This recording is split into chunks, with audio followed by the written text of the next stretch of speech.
This is insane. So there are a couple of things that are happening as far as college campuses that are trying to keep me out now. There's one college campus that is... I'm trying to remember which college campus it is. Concordia College, I believe.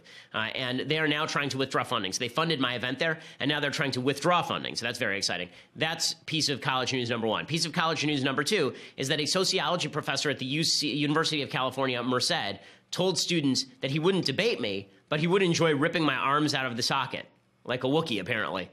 So here is a little bit of the audio that was gotten a hold of by Campus Reform. I wouldn't debate him, because being in the same room with that fool is putting this nonsense fascist ideologue on equal footing with me, using my real degree to legitimize garbage politics that are at best nonsensical. I love this gladiator thing.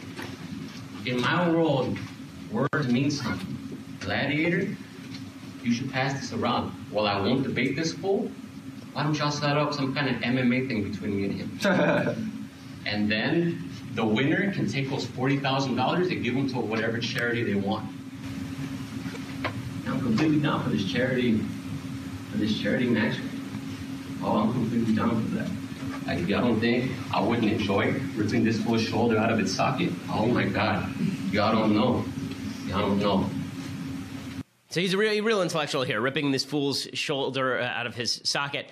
He sounds like somebody who I'd have a real tough time debating, mainly because I'm not sure that he speaks in full sentences. What a genius he is. I mean, and I love when he says he wants me to use my real degree to debate him. Dude, you're a sociology professor, okay? Real degree. I went to Harvard Law School. Like, shut up. It's absurd. And this notion that I'm going to go and have a physical fight with you, we have this thing here. It's called civilization. It's where we have debates, right? It's where we talk about things. But your response to an actual civilized debate is, you want to rip somebody's arm out of their socket? What fascist nonsense. This is the second professor I know of who suggested that we have a fight. I know everybody always wants to have fights with me. Like, I know, you think I'm not physically prepossessing, and you think that you can beat me up and all this kind of nonsense. You know what? I have more money than you. I can pay people to beat you up if I wanted to. I don't need to beat you up physically.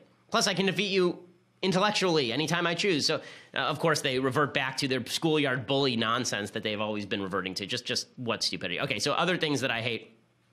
How stupid are the American people about Star Wars? I just have to ask this because there was a poll that came out yesterday, and I have to show you the results of this poll, okay?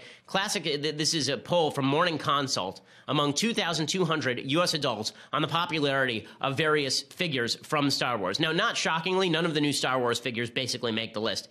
I'm shocked that Jyn Erso ends up so low, right? Jyn Erso ends up at 29%. She's the one from Rogue One. Okay, how's Jyn Erso at 29%, and Jar Jar Binks is at 37%?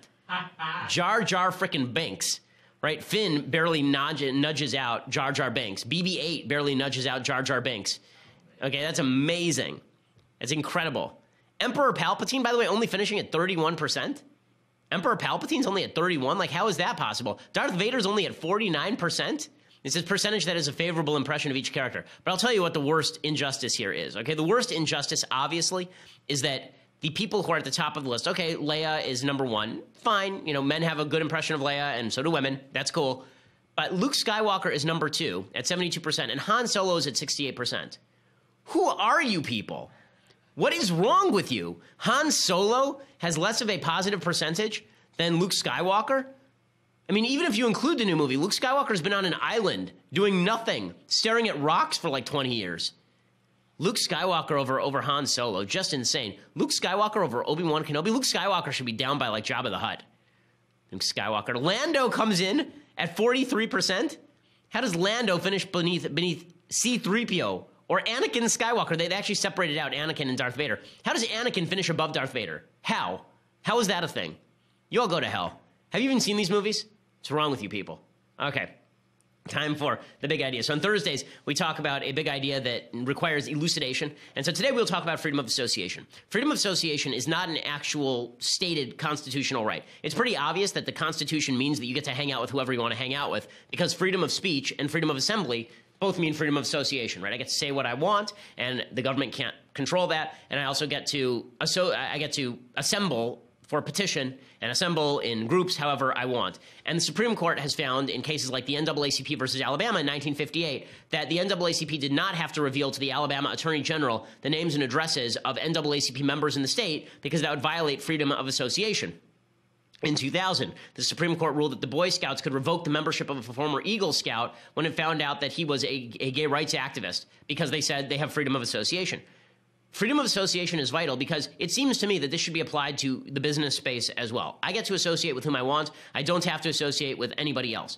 And I understand that there are lots of things that people do that are bad and of which you don't approve. And that historically speaking, there have been lots of people in the United States who have engaged in discriminatory practices against various members of the population. That does not mean the government gets to, at least the federal government, does not get to come in and force you to cater to audiences that you don't want or to perform businesses with people you don't want. Now, this is an extreme version of the argument that is being made in the Masterpiece Cake Shop case. In that case, they're not even basing it on freedom of association. They're saying, I have freedom of speech. You can't force me to express a message. Right? I'm an artist. You can't force me to express a message, which is a very strong argument. I would go further. I would say you actually should be able to turn away people from your business even if you just don't like their face, right? You should be able to do that. Does that make you a jerk? Absolutely. Does it make you a bad person? Yes.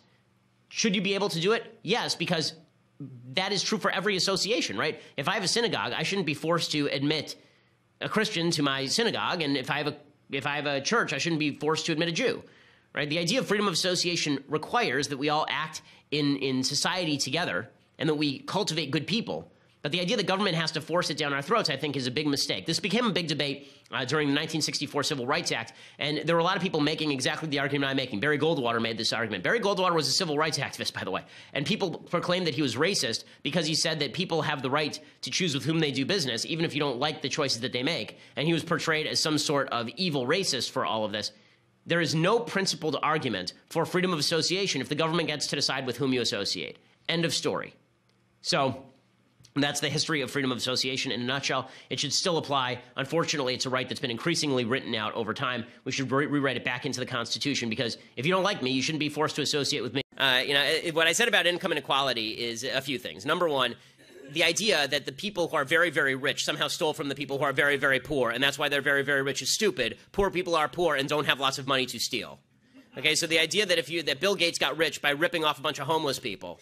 Homeless people were not buying Microsoft, nor was he going to them, forcing Microsoft on them for them to stick into their boxes, right? Like that's not how he got rich. The way you get rich in any free functioning economy is by participating in an enormous number of voluntary transactions that benefit both sides.